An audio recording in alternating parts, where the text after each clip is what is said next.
quais são as consequências da derrubada desses vetos? O que pode acontecer, então, aí na questão ambiental? Falamos sobre licenciamento. Isso pode prejudicar, isso pode ajudar empresas. Quais são as principais consequências? Vamos começar por aí, Malu. Olha, na verdade, essa legislação aprovada agora com os vetos derrubados é um libera geral. Isso muda radicalmente o sistema de licenciamento ambiental no Brasil. A gente deixa de fazer análises técnicas, científicas e que sejam de caráter preventivo para depois só fazer uma correção naquilo que não for cumprido adequadamente. E nesse momento de emergência climática, todos vão pagar a conta, porque flexibilizar, né, desmatamento, liberar poluição das águas, riscos de danos ambientais e crimes como os que ocorreram com a Vale, enfim, com várias atividades minerárias no Brasil, de uma certa forma, condenar a população a mais riscos. Então, é extremamente grave.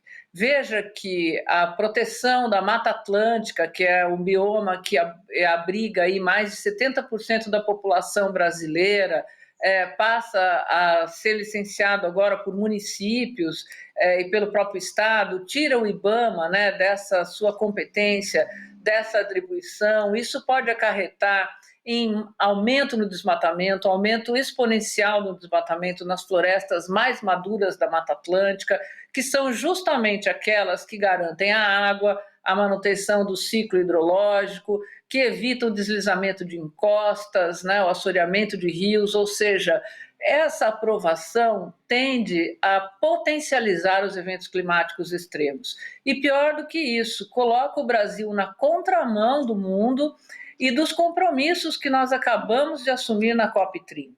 O Brasil colocou um posicionamento extremamente firme em relação ao desmatamento zero, a restauração de florestas, né, principalmente dos biomas aí degradados, como o Mata Atlântico, Cerrado, e a criação de áreas protegidas e unidades de conservação. Isso está desde o Acordo de Paris, firmado como um compromisso estratégico do Brasil e foi reafirmado agora na COP30.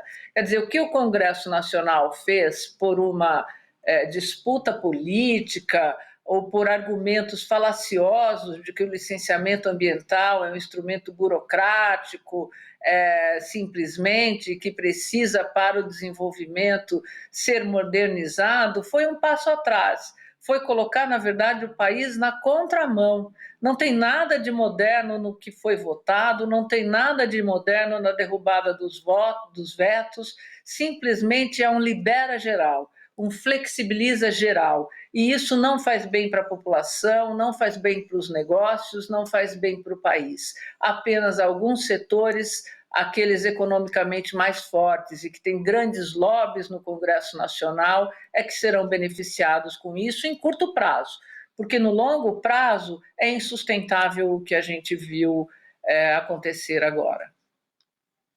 Felipe na conversa também. Felipe, queria que você participasse da conversa com a Malu, para a gente poder, daqui a pouquinho eu vou colocar uma arte também, para falar sobre os pontos principais, as mudanças de derrubada aí dos vetos. Mas queria que você participasse também da nossa conversa com a Malu, por favor. Perfeito. Boa tarde, Malu. Prazer estar contigo aqui no Contexto Metrópolis. Uma das críticas que se fazem a esse projeto é relacionado com os empreendimentos de médio impacto, né? Que fala que tem que ter um licenciamento simplificado, em que você une a licença de prévia, a licença de instalação e licença de operação num documento só, numa licença única, né? E o empreendedor pode fazer esse processo de forma declaratória, né? Sem nenhum tipo de fiscalização, e mais do que isso, ele assume a responsabilidade técnica pelo projeto. E o problema, ao que tudo indica, né, das críticas, é que a atividade de médio impacto pode ter algum tipo de atividade que gera realmente problemas ambientais, como algum tipo de atividade mineradora, né? É verdade essa questão? Você vê esse procedimento como algo merecedor de crítica mesmo? O que você acha dessa situação? pontos mais graves, porque passa a ser uma autolicença para atividades de médio porte, como você disse. É o caso, por exemplo, do rejeito de minérios da Vale, que ceifou vidas na região de Brumadinho, que em Mariana acabou levando aí o Rio Doce a ficar inteiramente contaminado, né, degradado, afetando 3 estados do país. Então, o que a gente considera médio porte hoje, na verdade, pode ter um impacto ambiental, social e para vidas muito grande. Ainda assim, esse instrumento da licença por adesão e compromisso, ele poderia ser aplicado para atividades de pequeno porte, desde que não fossem várias atividades de pequeno porte cumulativas. Mas veja que a lei ela tem tantos problemas jurídicos de inconstitucionalidade que ela tira, por exemplo, a prerrogativa dos municípios no que se refere à certidão de uso do solo.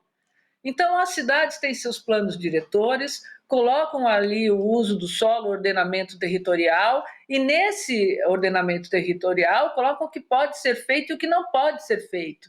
Sem isso, a gente pode correr o risco de colocar, por exemplo, uma atividade perigosa de produtos químicos no montante de uma área de manancial, ou colocar um lixão numa área de recarga de aquífero e aí contaminar as águas, ou mesmo criar situações de incômodo à vizinhança, de desvalorização imobiliária, né? É um contrassenso, porque esse era um dos preceitos constitucionais que compete aos municípios. Outra questão grave é desvincular a outorga de uso da água do licenciamento, por exemplo, de projetos de irrigação ou de hidroelétricas e mesmo de saneamento. Né? A outorga de uso da água é um instrumento vinculante que deve anteceder a análise do licenciamento ambiental. Você imagina, você vai licenciar agora uma hidroelétrica numa bacia hidrográfica, numa região que sofra de escassez hídrica, e depois de licenciado você vai ouvir o colegiado, que é o comitê de bacia, os órgãos gestores de recursos hídricos, para saber se pode ter a outorga de uso da água ou não. Então, são problemas que vão levar à judicialização.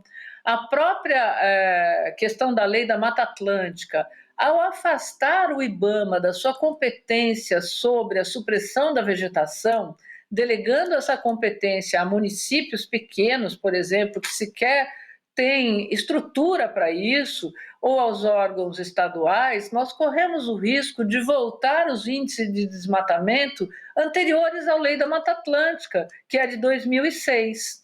Essa lei está para completar 20 anos no ano que vem, nunca foi atacada como agora, e a gente pode ter aí um retrocesso voltando aos níveis em que o desmatamento era da ordem de mais de 110 mil hectares ano, e que a partir da lei caiu aí a menos de 15 hectares.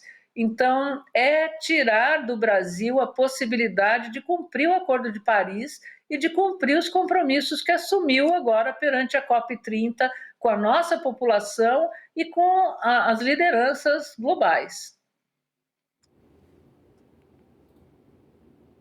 Gente, vamos colocar na tela a arte que mostra aí as mudanças com a derrubada dos vetos do licenciamento ambiental. Vamos lá, ó.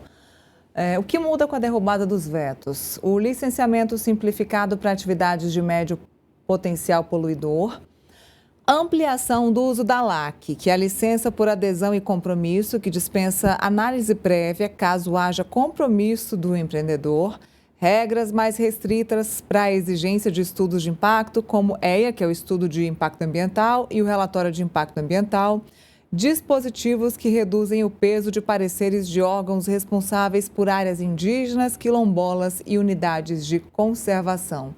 Ou seja, o que muda são as barreiras de fiscalização, as barreiras que restringiam, então, essa exploração. Mas a gente viu também que a ministra Marina Silva disse hoje no programa Bom Dia, Ministro do Governo Federal, que os vetos ao licenciamento ambiental são uma demolição. Vamos ouvir esse trecho.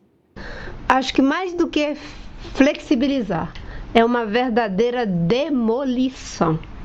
Foi uma demolição do licenciamento ambiental brasileiro, uma regra que nos estados tem 50 anos de consolidação.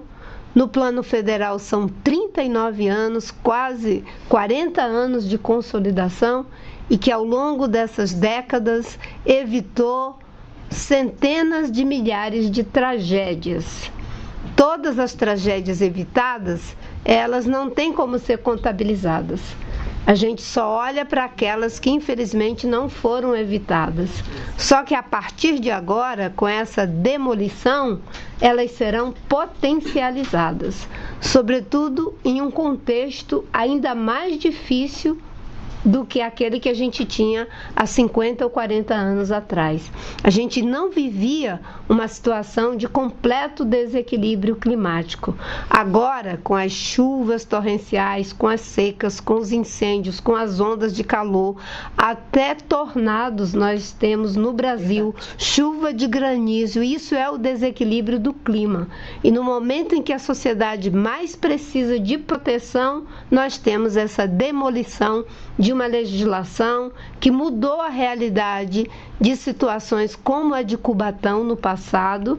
Quem não se lembra do que acontecia ali com a poluição completamente desordenada, desenfreada, afetando a vida das pessoas, câncer de pulmão, crianças nascendo completamente defeituosas, com problemas terríveis. E agora a gente volta para uma situação parecida, essa é a verdade.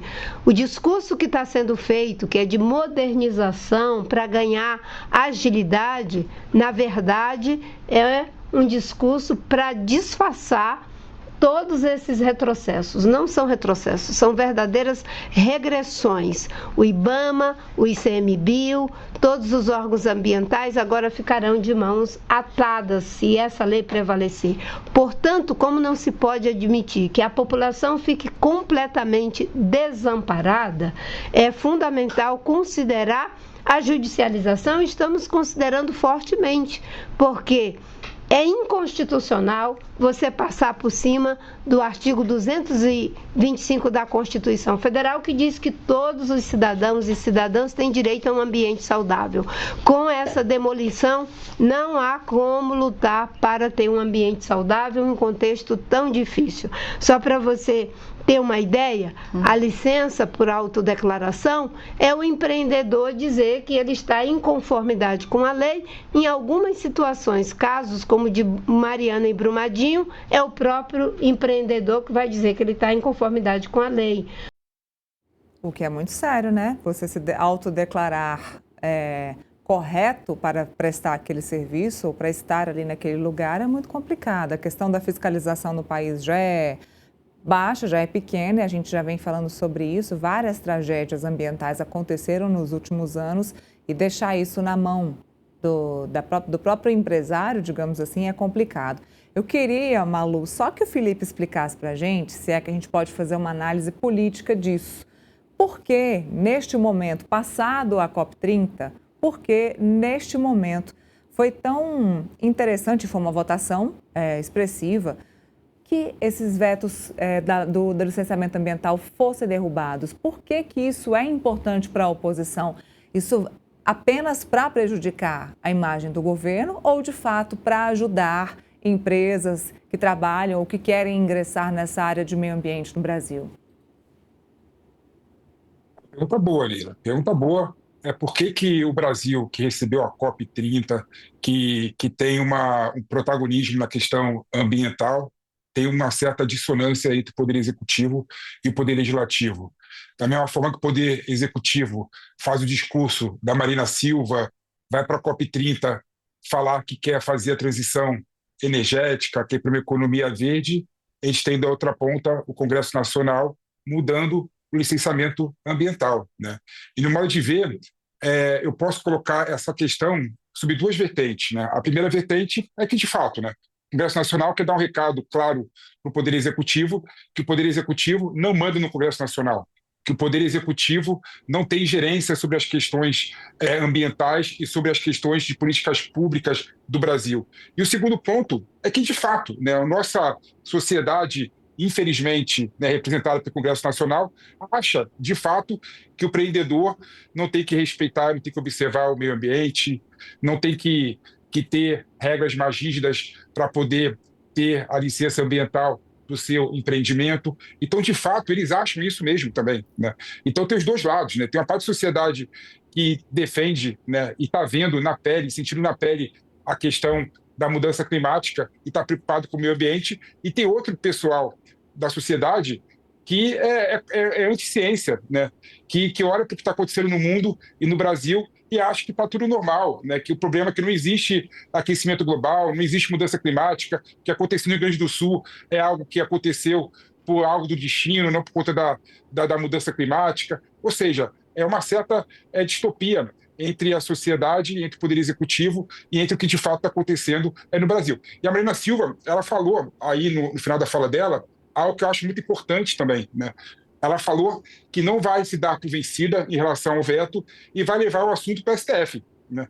Então, provavelmente, né, o governo federal, por meio da Advocacia Geral da União, irá entrar no STF mais uma vez, né, para tentar colocar esse assunto em pauta. E, no meu modo de ver, em muitos pontos e aspectos, ele pode ser vencedor, sim.